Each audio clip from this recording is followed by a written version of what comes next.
Have you ever had your hair stand on end after combing it, or after you've rubbed a rubber balloon against it? This video will look at the physics behind static electricity.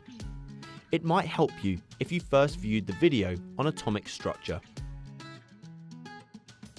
Current electricity is a relatively recent discovery, whereas the effects of static electricity were written about over 2,000 years ago in ancient Greece. As the name static electricity suggests, it is static, it doesn't move. Metals allow the flow of electrons in current electricity, but here we are dealing with all the other materials that are not metals and are insulators. If two different non-metal insulators, a cloth and a glass rod for example, rub against each other, then both may become charged by friction.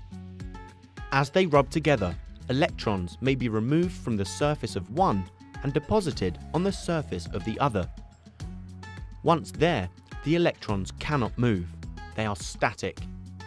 Since all materials are naturally electrically neutral because they have an equal number of protons to electrons, this transfer of electrons leaves one material with less electrons and less negative charge than it had before, and the other material has more electrons.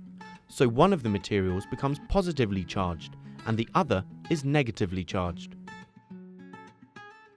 This can be seen when a plastic rod, such as a ruler, is rubbed with a soft cloth. Electrons may be transferred from the cloth to the ruler. If two identical rulers are charged in this way and one is suspended in a simple cradle as shown, as the end of one ruler is brought closer to the other, repulsion is seen as the suspended ruler turns. It is pushed away. Holding the cloth used for charging near to the ruler will attract it toward the cloth. This shows that there are two types of charge, positive and negative. So alike charges repel or push each other away, whereas opposite charges attract each other or move towards each other. Which material becomes positive or negative depends on the identity of each. This happens when you brush your hair. The brush and the hair take on opposite charges and so become attracted to each other.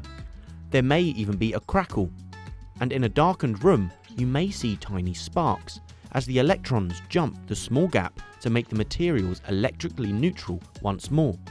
This often happens when removing clothing made of certain fabrics. This is a party trick where a rubber balloon, after rubbing against a cloth or a jumper, or even someone's hair, can be made to stick to a wall. This works as the charge given to the balloon, let's say is positive, when brought near to the wall causes or induces a slight charge separation in the wall as negative charge is attracted towards the surface. This induced slight negative charge is sufficient to attract and hold on to the positively charged balloon, so it sticks. Even holding a freshly charged plastic comb next to a thin stream of water from a tap shows a similar effect, that of induced attraction.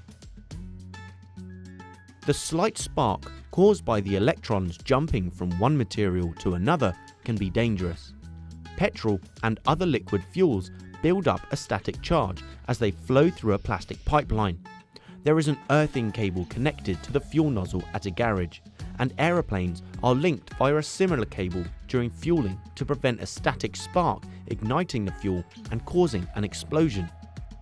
So the next time you drag your rubber shoes across a carpet and then touch a door handle or your friend and you hear a click and feel a small shock, you know that you have just witnessed static electricity in action.